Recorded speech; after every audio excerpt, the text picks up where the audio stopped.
Before just going to the details, let's start by what is dynamics.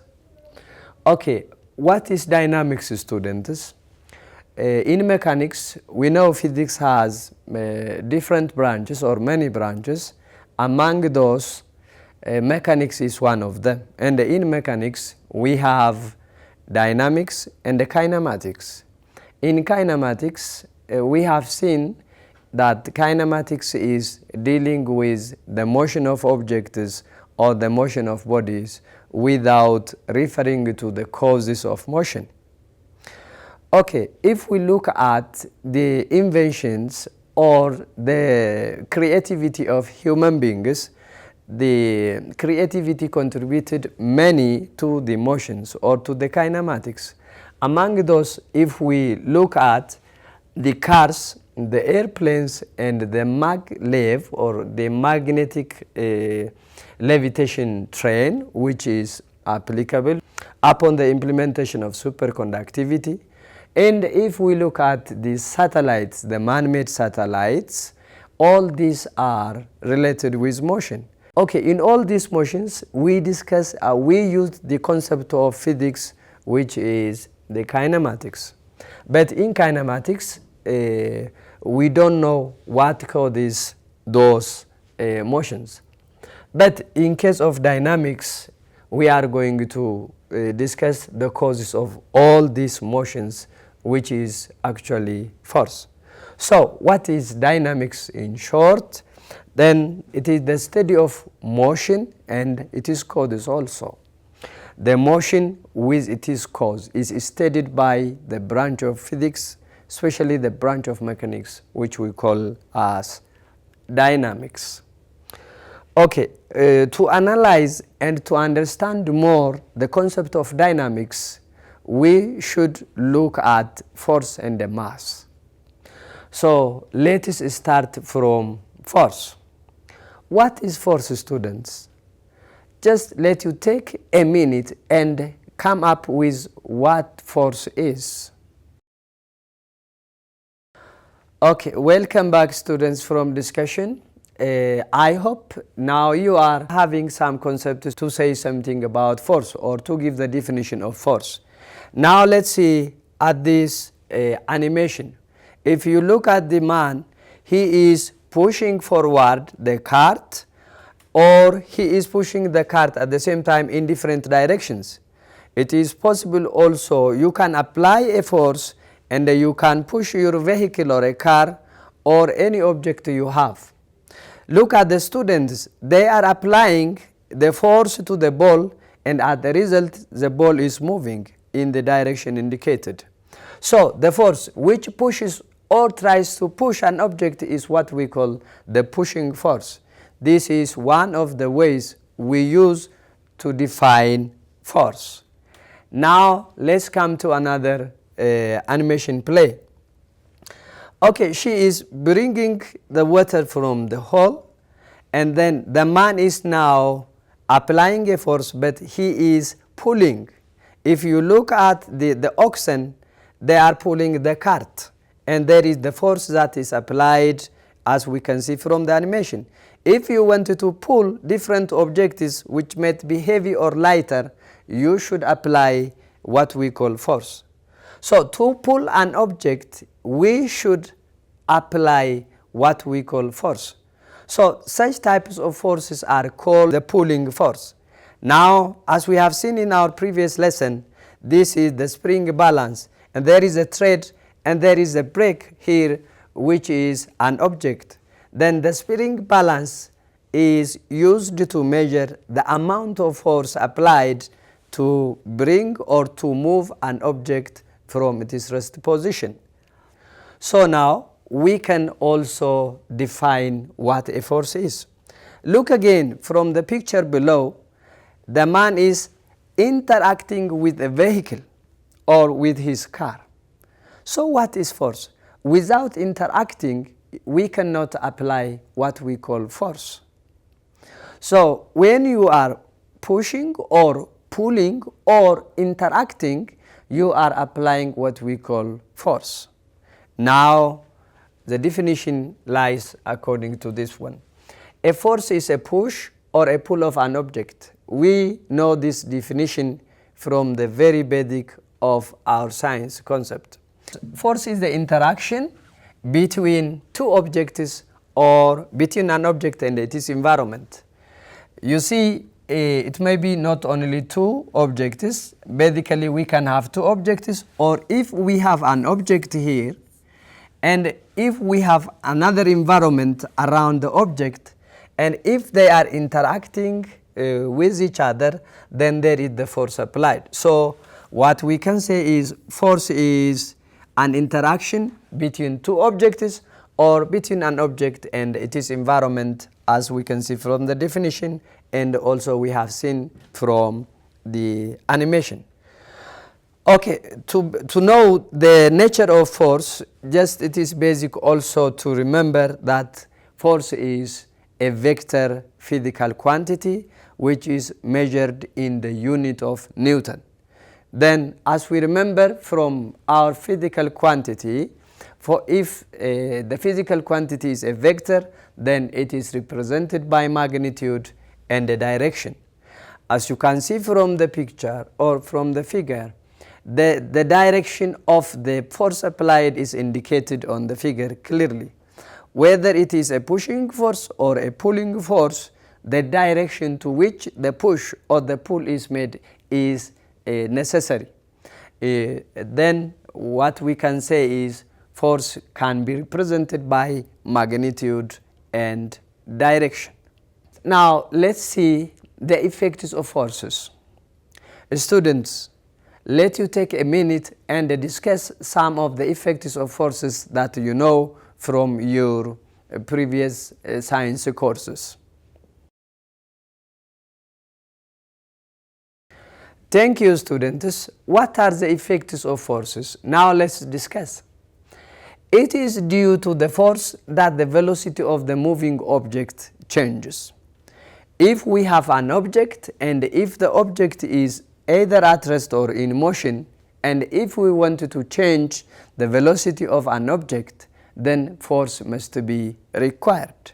Not only the change of velocity, you remember the change in velocity per unit time is acceleration, and acceleration is caused by what we call force, as we know from the Newton's second law of motion. Another effect of force is changing the direction of motion of a body.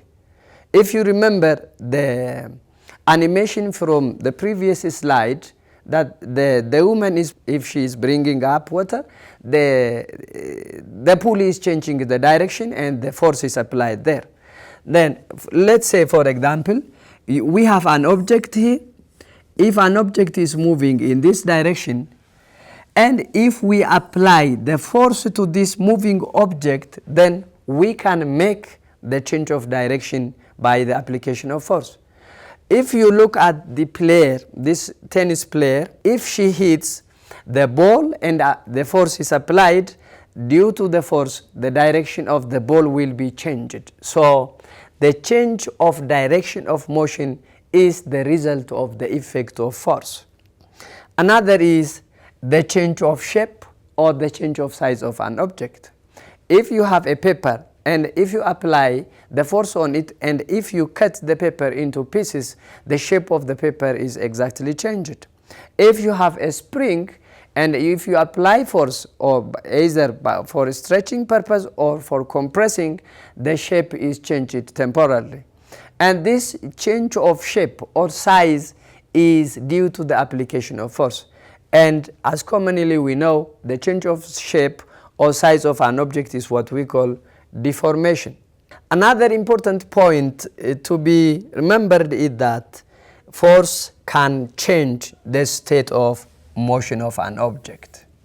You remember the change of state of motion when we say if the object is at rest and if you apply force, the unbalanced force, then it will be set into motion. If an object is moving on a straight line or in any line with uniform velocity, by the application of force, you can bring this moving object into rest. So the state of rest or the state of motion of an object can be changed due to the application of force. So these are the main points that we should have to bear in mind as the effects of forces. Okay, now let's consider the common types of forces. How many common types of forces do you know, students? One is the normal force. In mechanics, many times we are dealing with the normal force when we are solving different mechanics problems. Okay, what is the normal force? As the name indicates, it is the force which is applied perpendicular to the given surface. Or when an object rests or pushes on a surface, the surface exerts a push on it that is directed perpendicular to the surface. What does this mean? As you can see from the figure, assume this is the ground or the surface of the earth, and then this is the block.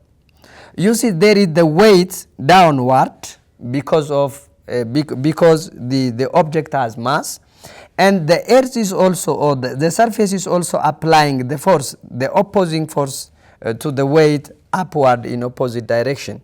And this force is what we call the normal force.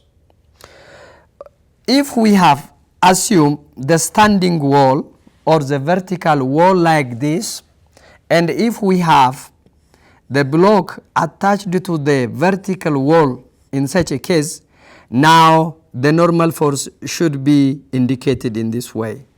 Because when we say the normal, it should be perpendicular to the surface carrying the object. So the concept is normal force is important in solving some problems.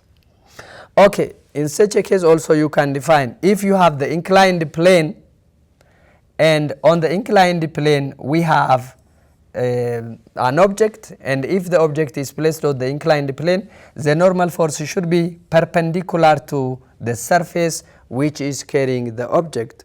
So we are expected to know the concept of the normal force. So the normal force is the force which is acting perpendicular to the surface. Now again, the second type of force category is frictional force. What is frictional force? Frictional force is the force which opposes or which resists the motion of an object. And we know the properties or the characteristics that are related to frictional forces. Always the frictional force exists at the contact points or at the contact surfaces.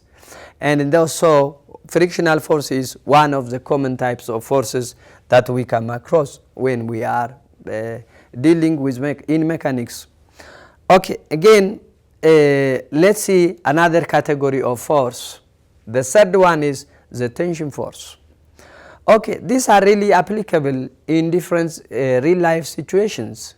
We are using the rope, we are using tensions, threads and so on, and we are applying force using those materials. So the tension force is one of the forces, one of the common types of forces. It can be exerted through a rope, a cord, or other type of connecting materials. So this is a tension force. When we are solving especially problems in static equilibrium, the tension force comes many times, and if we know the concept and if we know how to decompose, then we can calculate the required parameters or physical quantity there.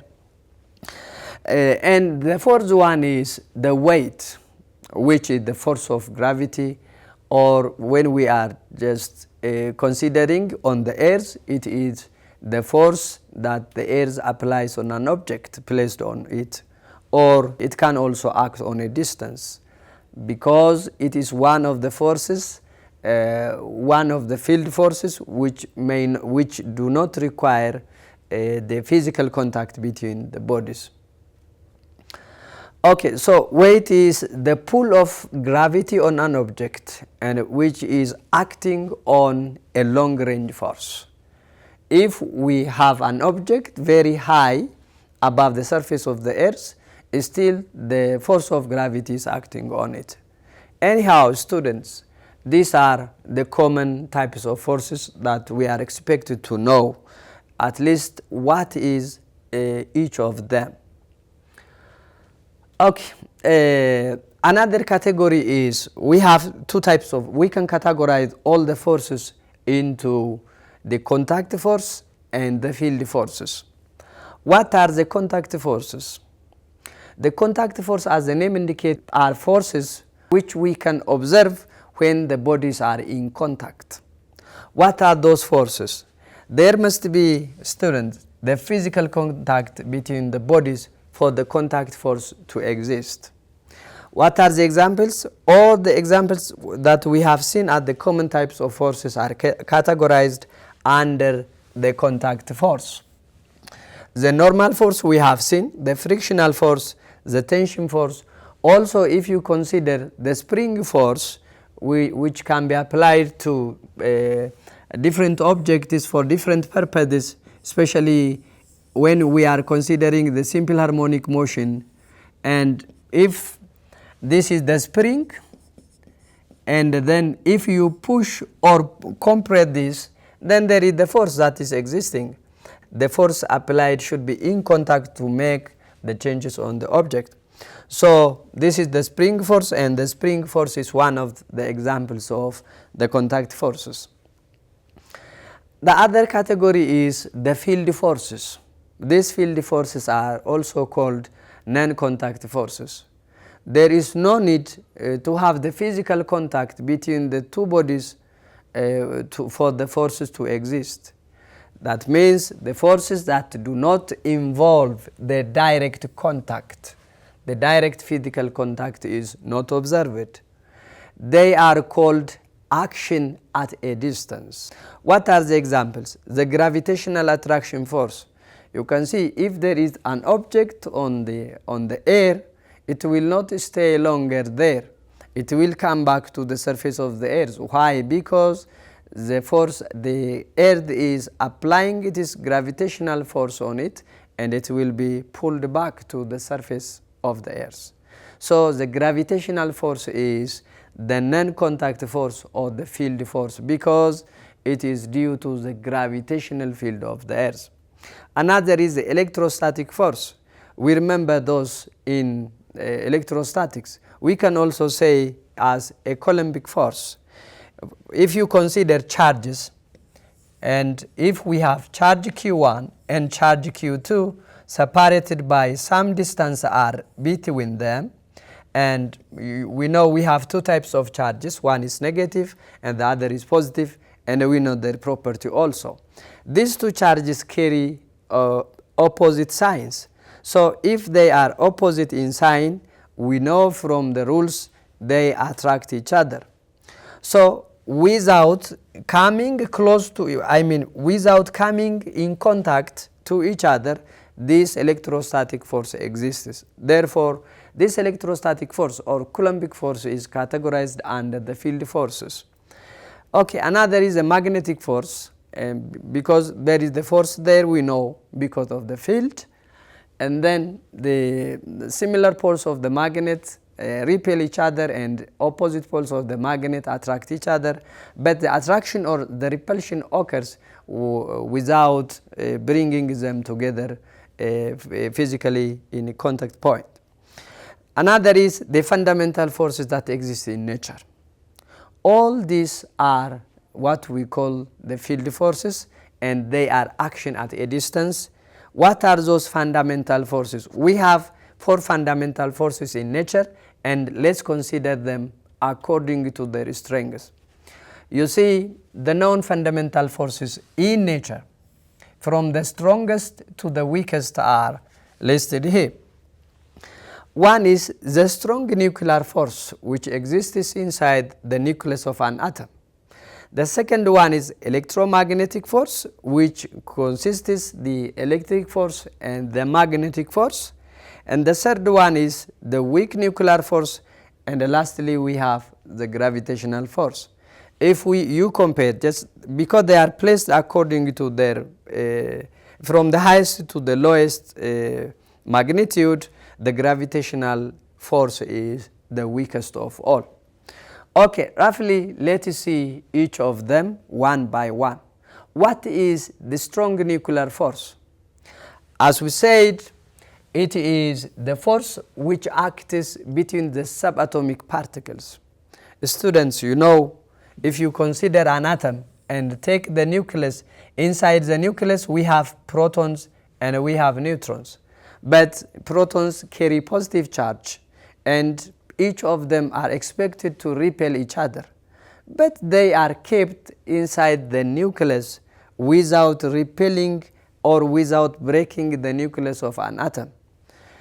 We know this carries positive charge and another proton is carrying positive charge, and we know positive and positive charges repel each other.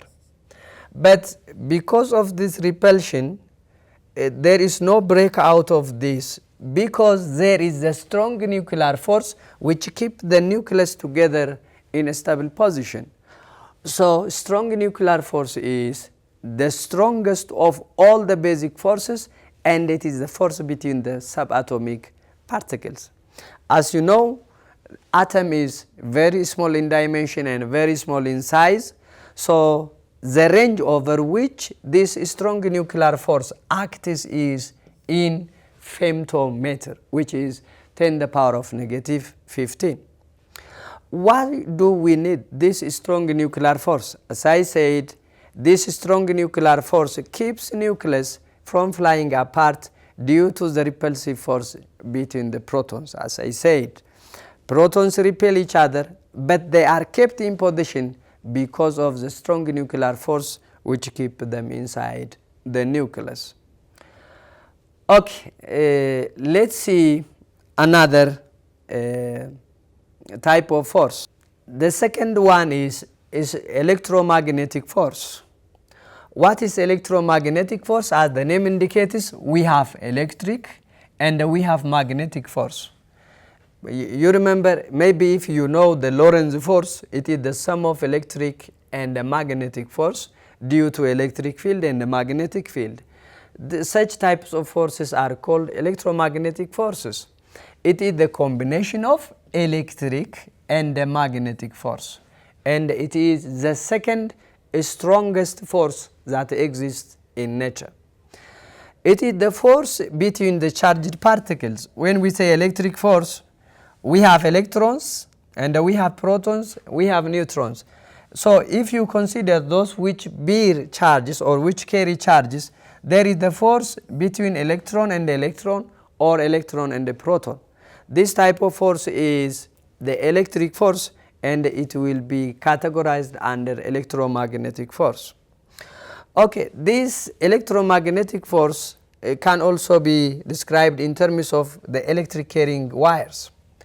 You remember, if we have an electric current or moving charges inside the conductor, they also produce what we call the magnetic field B, and this magnetic field produces the force. So if there is a current in the conductor, the force is produced, and this type of force is also categorized under the electromagnetic force.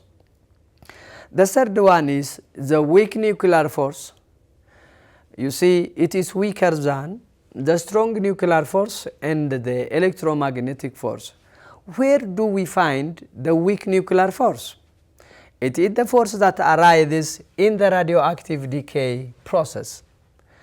You remember, we have the beta decay and we have also the electron capturing process.